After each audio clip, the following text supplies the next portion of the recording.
Que a graça e a paz do nosso Senhor e Salvador Jesus Cristo esteja conosco em mais esse excelente dia, em mais esse devocional. E eu quero fazer você pensar e refletir em alguns pontos a respeito das coisas ruins que acontecem nas nossas vidas. Porque coisas ruins acontecem.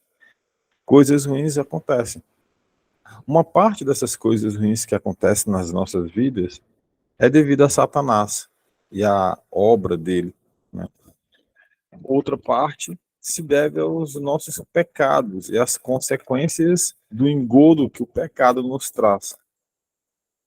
Outra parte das coisas ruins que acontecem na nossa vida é devido às péssimas escolhas que nós fazemos, as péssimas escolhas que nós cometemos, que nós decidimos, que nós resolvemos assumir para as nossas vidas. E essas péssimas escolhas trazem momentos difíceis.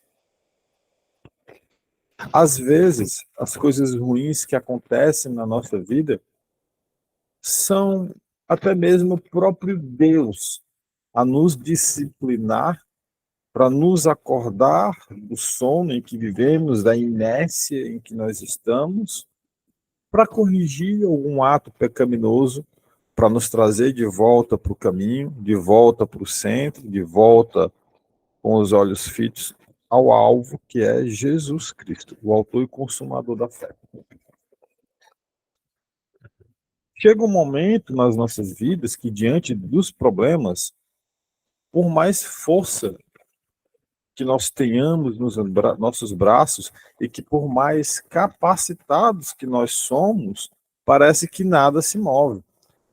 Parece que diante dos problemas, por mais que você se regozije, por mais que você se mova, por mais que você haja, por mais que toda ação que você faça para que o resultado saia, as coisas não se movem. Fica parecendo aquela sensação que você é um peixe dentro de um aquário e você sabe que se você sair daquele aquário, você consegue nadar grandes distâncias, mas preso dentro daquele aquário, e aquele aquário no fundo do mar, simplesmente você não consegue ali sair para lugar nenhum. É como se você estivesse dentro daquele aquário, no fundo do oceano, e você é um peixinho, louco para nadar grandes distâncias, não pudesse se mover, não pudesse se mexer. Porque as forças não são mais suas, não dá para você se mover além daquela redoma daquele aquário.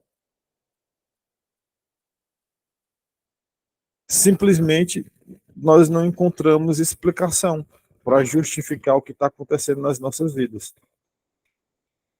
Parece que por mais que você queira dar uma justificativa, a justificativa parece nunca ser plausível. Ou parece que a justificativa não resolve o problema. Você já se sentiu assim? Como eu? Você já se sentiu ou está se sentindo assim? Se você está se sentindo assim, ou se você já se sentiu assim, tem medo que esse sentimento aconteça de novo, eu quero convidar você a ouvir o que o Espírito Santo tem para falar com você durante todo esse devocional. Ouvir o que o Espírito Santo tem a nos falar sobre o momento complicado de nossas vidas. E juntos, nós focalizarmos nos propósitos que existem sobre todas essas coisas. Se você puder, curva sua cabeça e vamos fazer uma oração juntos. Bondoso Deus, amado Pai, graças te damos, Senhor, por mais esse momento diante a tua maravilhosa palavra, onde nós vamos ler, onde nós vamos nos regozijar nela, buscando pelos propósitos que o Senhor possui para as nossas vidas. Cuida de nós, Pai, cuida de nós, pois sabemos que o Senhor é bom, o Senhor é misericordioso e o Senhor, acima de tudo, nos ama, estando conosco até os últimos momentos de nossas vidas. Cuida de nós, Paizinho eterno, para o louvor, Senhor, do teu santo nome. Que o Senhor possa ficar ainda maior e nós ainda menores, pois não somos absolutamente nada sem ti. Somos pecadores, nós pecadores arrependidos. Cuida de nós, Paizinho, em nome do teu Filho Jesus. Fala conosco no devocional de hoje. Fala conosco, Pai. E que, acima de tudo, seja feita a tua vontade nas nossas vidas. É o que nós oramos e assim já te agradecemos. Em nome do teu Filho Jesus. Amém. A passagem de hoje, que nós vamos fazer a leitura inicial, é uma passagem muito conhecida de todos, mas muito conhecida de todos. Está no livro de Romanos, no capítulo 8, no versículo de número 28. Capítulo 8, versículo de número 28. Se você não tiver com a sua Bíblia aí aberta, eu sugiro que você esteja, mas se você não estiver, eu estou compartilhando a tela do meu computador com a leitura sobre essa passagem. E quem vai fazer a leitura hoje para nós é a minha tia Maria. Tia Maria, a senhora pode ligar o microfone e fazer a leitura para nós, por favor. Glória a Deus, aleluia. Diz assim: pois sabemos que todas as coisas trabalham juntas para o bem daqueles que amam a Deus, daqueles a quem ele chamou de acordo com o seu plano. Amém. Glória a Deus. Nós sabemos que tudo coopera para o bem daqueles que amam a Deus. Nós sabemos disso. Tudo coopera para o bem daqueles que amam a Deus. Tudo. Tudo coopera para o bem daqueles que amam a Deus. Isso é uma verdade.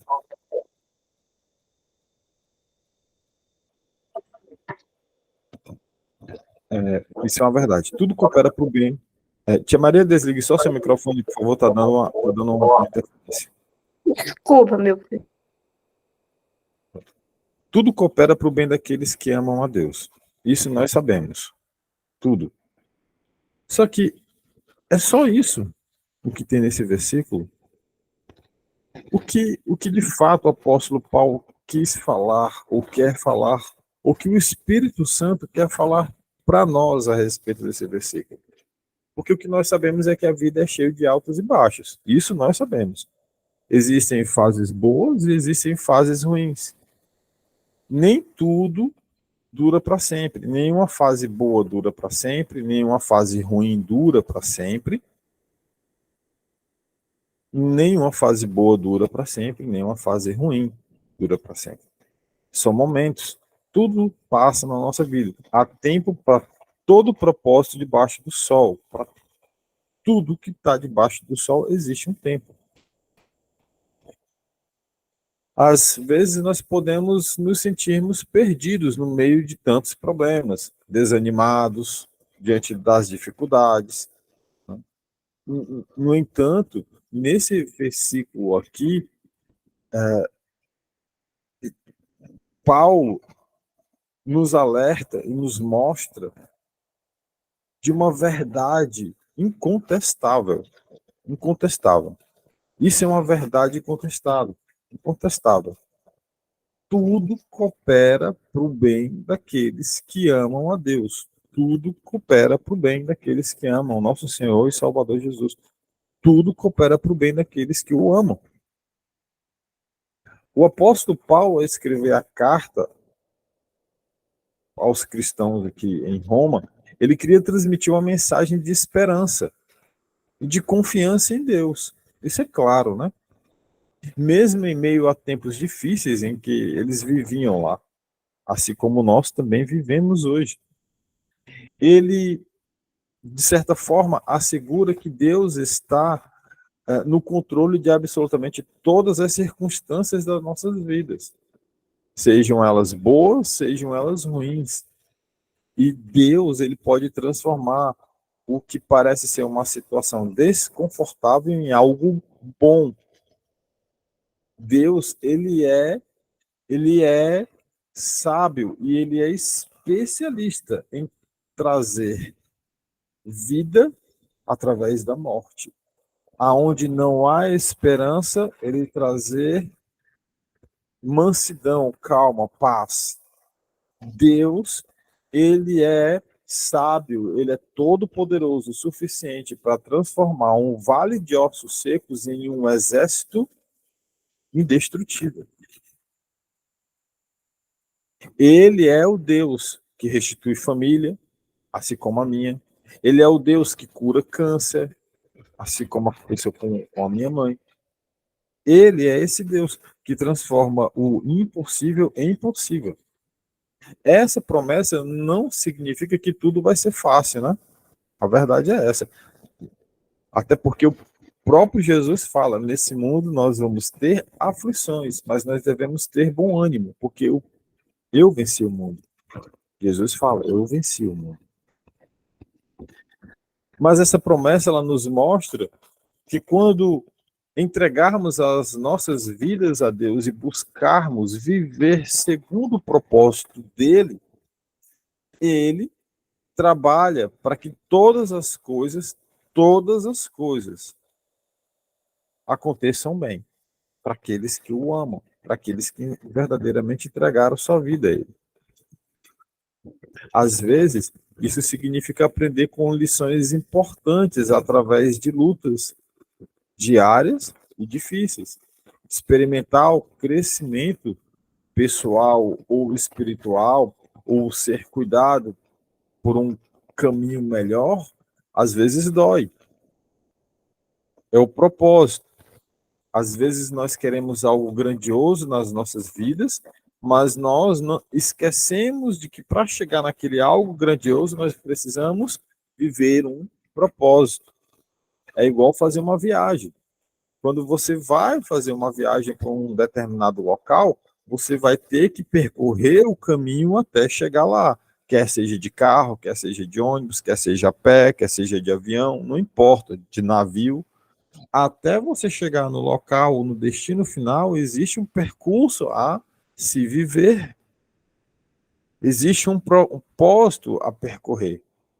Viver de acordo com esse versículo aqui, 28 de Romanos, do capítulo 8, exige fé e paciência. Muitas das vezes não podemos ver o quadro completo diante dos nossos olhos. Ora, quem diria, se eu tivesse que perguntar a você, falar para você, quem diria que Deus utilizaria um câncer na minha mãe para que, através disso, isso pudesse trazer efeito de salvação para minha família, para ela, para minha mãe, e ela ainda ser curada diante desse propósito que foi vivido por nós.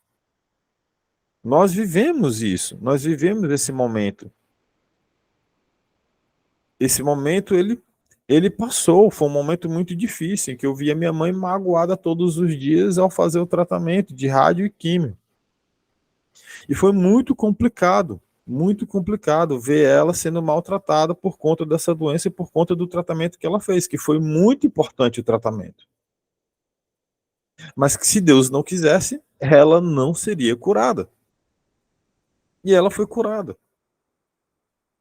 E houve salvação na minha casa. E a salvação também dela. Nós vivemos esse momento. E às vezes nós não enxergamos aquilo que Deus está fazendo nas nossas vidas como algo que Ele está tratando para que não possa nos proporcionar algo muito maior do que aquilo que nós estamos vivendo ou do que aquilo que nós queremos para nossas vidas, porque os planos dele são perfeitos, bons e agradáveis. Mas volto à pergunta do início do devocional. O que nós aprendemos com esse versículo? Basta apenas olhar para esse versículo e nós olharmos para ele e dizer, poxa, eu vou para o dia de hoje porque tudo coopera para o meu bem, porque eu amo a Deus. É somente isso que a gente aprende aqui? Então, eu quero que você reflita comigo em 5 pontos que eu trouxe, que são breves, sobre o que nós aprendemos com esse maravilhoso versículo, com essa maravilhosa promessa que Deus tem para nós. Primeiro, o que nós aprendemos com esse versículo. Vou ler para vocês de novo. Sabemos que Deus age em todas as coisas para o bem daqueles que o amam, dos que foram chamados de acordo com o seu propósito. Romanos, capítulo 8, versículo 28. O que nós aprendemos com ele? Primeira coisa, que nós devemos nos arrepender dos nossos pecados.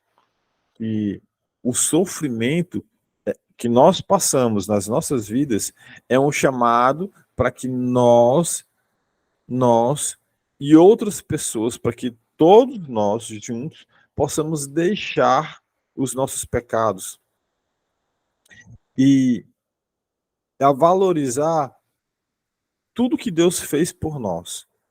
Tudo que Deus fez por nós. Em Lucas, vou compartilhar minha tela aqui com você, no capítulo 13, do versículo 1 ao 8, no Evangelho de Lucas, no capítulo 13, do versículo 1 ao 8, diz assim: naquela ocasião, alguns dos que estavam presentes contaram a Jesus que Pilatos misturara o sangue de alguns galileus com o sacrifício deles. Jesus respondeu: vocês pensam que esses galileus eram mais pecadores do que todos os outros por terem sofrido dessa maneira? Eu digo que não. Mas se não se arrependerem, todos vocês também perecerão. Ou vocês pensam que aqueles 18 que morreram quando caiu sobre eles a torre de Siloé eram mais culpados do que todos os outros habitantes de Jerusalém? Versículo 5. Eu digo que não, mas se não se arrependerem, todos vocês perecerão. Então contou uma parábola. Um homem tinha uma figueira plantada em sua vinha e foi procurar fruto nela, e não achou nenhum. Por isso disse ao que cuidava da vinha: já faz 3 anos que venho procurar fruto nessa figueira e não acho. Corte-a, por que não deixá-la inutilizar a terra? Respondeu o homem: Senhor, deixe-a por mais 1 ano, e eu cavarei ao redor dela e a adubarei. Aqui, Jesus enfatiza a necessidade que nós temos em discernir os tempos, comentando sobre 2 momentos. O primeiro momento aqui que Jesus fala, nessa passagem que eu li, no Evangelho de Lucas, no capítulo 13, do versículo 1 ao 8, o primeiro momento que Jesus nos fala é sobre o juízo de Deus, e que ninguém está imune ao juízo de Deus. Absolutamente ninguém. Ninguém. Nem gentios, nem judeus, nem absolutamente ninguém. Todos vamos passar pelo juízo de Deus. Todos. Todos. E o segundo, isso é, se nós não nos arrependemos do pecado, claro. E o segundo, uma parábola que ele explica o julgamento iminente e a esperança para aqueles que produzem bons frutos, ou seja, para aqueles que se arrependeram. Então, a primeira coisa que nós entendemos aqui, quando nós amamos a Deus, tudo coopera para o nosso bem, porque nós amamos a Deus, nós somos bons filhos, e como bons filhos, eu vou obedecer o meu pai. Todo bom filho obedece o seu pai e a sua mãe. E como bom filho, eu vou me arrepender dos meus pecados, vou voltar os meus olhos para Deus e vou obedecer a Ele. A segunda coisa que nós aprendemos em Romanos 8, 28, a confiança. Aprendemos a ter confiança. O sofrimento é um chamado para que nós possamos confiar em Deus. E não nos suportes que esse mundo supostamente nos dá. O que está escrito em 2 Coríntios, no capítulo 1, no versículo 8 e 9, eu estou compartilhando na tela com você. 2 Coríntios, capítulo 1, verso 8 e verso 9, caso você queira abrir a sua Bíblia e ler. A palavra de Deus declara: irmãos, Não queremos que vocês desconheçam as tribulações que sofremos na província da Ásia, as quais foram muito além da nossa capacidade de suportar, ao ponto de perdermos a esperança na própria vida. De fato, já tínhamos sobre nós a sentença de morte, para que não confiássemos em nós mesmos, mas em Deus, que ressuscita os mortos. Aqui, o apóstolo Paulo, escrevendo aos Coríntios, ele menciona que absolutamente ele estava diante de uma situação que ele não poderia fazer absolutamente mais nada. Apenas ele deveria confiar em Deus. Então, nós devemos confiar. A confiança, ela anda de braços dados e agarradas com a fé. Não há confiança sem fé. Não dá para ter confiança sem fé. De fato, vou ler de novo. De fato, já tínhamos sobre nós a sentença de morte. Já era certo que iam morrer. Para quê? Para que não confiássemos em nós mesmos. Porque não eram mais, a saída não vinha mais dele, não adiantava mais do que eles fizessem. Isso aconteceu para quê? Mas que nós confiássemos em Deus, que ressuscita os mortos. É o Deus do impossível. É o grande eu sou. O grande eu sou. O que nós mais aprendemos em Romanos 8:28? Sobre a justiça.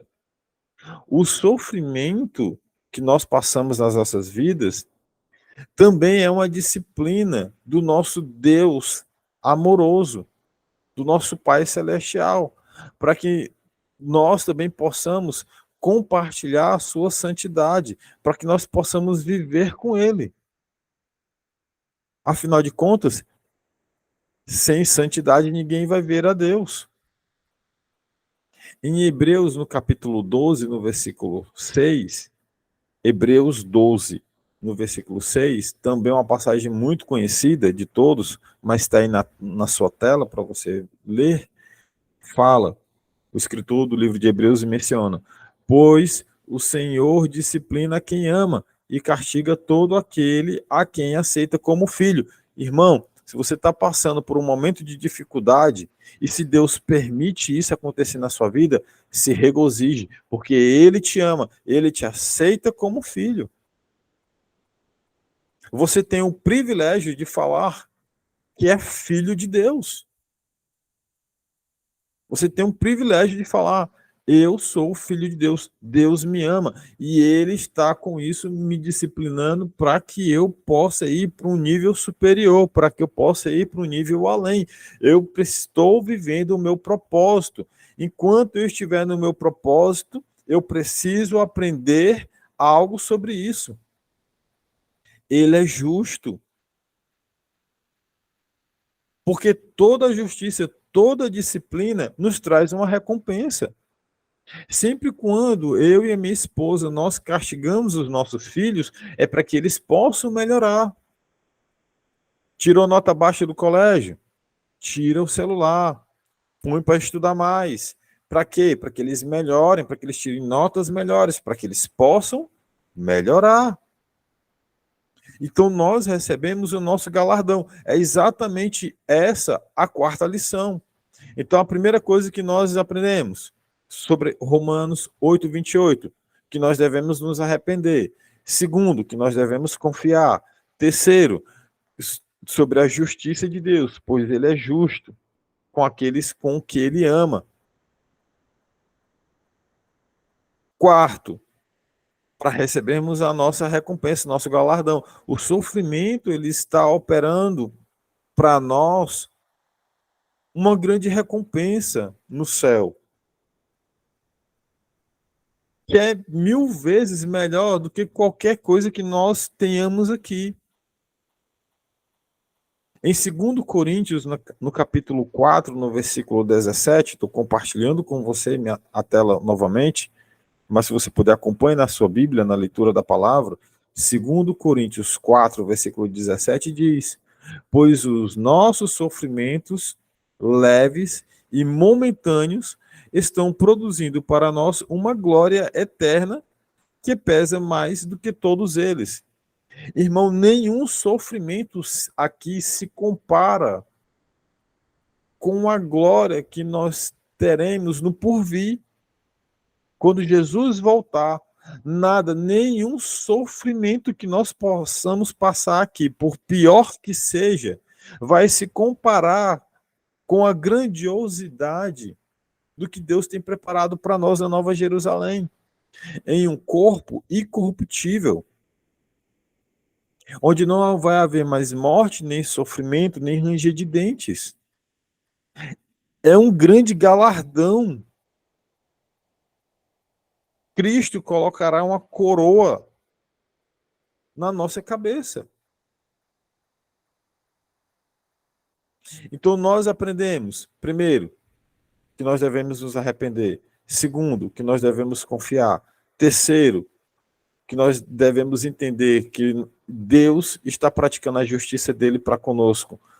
Quarto, que nós seremos recompensados, o nosso galardão. E quinto, nós, diante de uma dificuldade, nós devemos lembrar que o nosso sofrimento ele está operando para nós esse galardão. Mas o quinto, a lembrança do sofrimento de Deus na cruz. Porque para que esse sofrimento pudesse acontecer, existia um propósito, um motivo. Para que aquele sofrimento que Jesus passou, pudesse nos proporcionar a nossa salvação. Para que aquele sofrimento que Cristo passou na cruz do Calvário, para que aquilo pudesse nos purificar de todo o pecado, de toda a imundícia. Então, Romanos 28, 28, Romanos capítulo 8, 28, também nos traz essa lembrança. Também nos traz essa lembrança. Olha o que está escrito em Filipenses, no capítulo 3, no versículo 10. Estou compartilhando a minha tela com você. E diz: quero conhecer Cristo, o poder da sua ressurreição e a participação em seus sofrimentos, tornando-me como ele em sua morte. Nós devemos nos regozijar nessa lembrança, meu irmão. Nós devemos tornar essa lembrança diante de nós vivas o tempo todo. Diante de nós devemos trazer a lembrança de tudo aquilo que Cristo sofreu na cruz do Calvário, todas as vezes em que nós passarmos por um momento difícil. Todas as vezes. Aí então, quando nós entendermos que nós devemos nos arrepender, que nós devemos confiar que Deus age com a sua justiça por sobre nós, que nós seremos recompensados, e nos lembrarmos do sacrifício de Cristo na cruz do Calvário, aí então, Romanos 8, 28, se fará nas nossas vidas, quando diz: sabemos que Deus age em todas as coisas para o bem daqueles que o amam, dos que foram chamados de acordo com o seu propósito. Que hoje, em mais esse dia, nós possamos aplicar esse versículo nas nossas vidas, amando a Deus, nos arrependendo dos nossos pecados, confiando, tendo fé na justiça de Deus, pois receberemos o nosso galardão na lembrança daquilo que tudo que Cristo Jesus fez na cruz do Calvário por nós. Que o Senhor possa resplandecer a luz do rosto dele sobre nós e nos dar a paz. Se você puder, curve sua cabeça, vamos orar juntos. E vamos entregar mais uma vez as nossas vidas para Deus, e esse dia também, que Ele possa prover o pão do dia de hoje, mais uma vez. Bondoso Deus, amado Pai, graças te damos, Senhor, por mais esse momento. Paizinho eterno, nos guia Nos guia pelas tuas veredas de justiça. Nos guarda, Pai. Obrigado, Senhor, porque Tu és bom, misericordioso e amoroso para conosco, mesmo sem nós merecermos. Obrigado, Senhor. Obrigado, Pai. Obrigado por essa maravilhosa palavra de esperança, pois sabemos que tudo coopera para o nosso bem, pois amamos a Ti. Confiamos em Ti, temos fé em Ti. Sabemos, Pai, que nós nada podemos fazer, nada, se o Senhor não estiver conosco dentro do nosso barquinho. Cuida de nós, Pai. Cuida de cada momento das nossas vidas. Nos guia, Pai, pelas Tuas veredas de justiça. Não nos deixa desviar nem para a direita, nem para a esquerda. Que nós possamos caminhar com os pés firmes, com os olhos olhando para o alvo, Cristo, sim, Cristo Jesus, o autor e consumador de absolutamente tudo da nossa fé. Pai, queremos Te agradecer por o Senhor ter nos proporcionado a nossa salvação, escrevendo o nosso nome no livro da vida, perdoando os nossos pecados diante do pedido que nós Te fazemos todos os dias. Perdoa, Senhor, os nossos pecados. Perdoa, Senhor, os nossos pecados. Perdoa, Senhor, os nossos pecados, pois arrependidos estamos. Paizinho eterno, olha para os nossos amados parentes queridos que ainda não Te conhecem. Quebranta o coração deles. Que Teu Espírito Santo possa agir com carinho, com mansidão. Senhor, diante de tantos problemas que nós passamos, nós estamos aqui para Te entregar as nossas vidas. Sabemos, Pai, que o Senhor declara que o Seu fardo é leve. Nós estamos aqui, Senhor, diante de Ti. Cuida de nós, Pai. Provê o pão do nosso dia de hoje. Livra-nos do homem mau, do laço do passarinheiro. Nos proporciona, Senhor, a Tua presença momentaneamente durante todo o dia de hoje, durante todos os dias das nossas vidas, até a volta de Cristo Jesus. E que acima de todo o desejo do nosso ser, do nosso coração, da nossa alma, diante de todas as súplicas que estão sendo apresentadas aqui, Senhor, nesse momento, nós desejamos verdadeiramente que seja feita a Tua vontade nas nossas vidas, porque ela sempre é boa, perfeita e agradável. É o que nós oramos, Pai. É o que nós já Te agradecemos. Em nome do Teu Filho Jesus, que vive e que reina para todo sempre. Amém.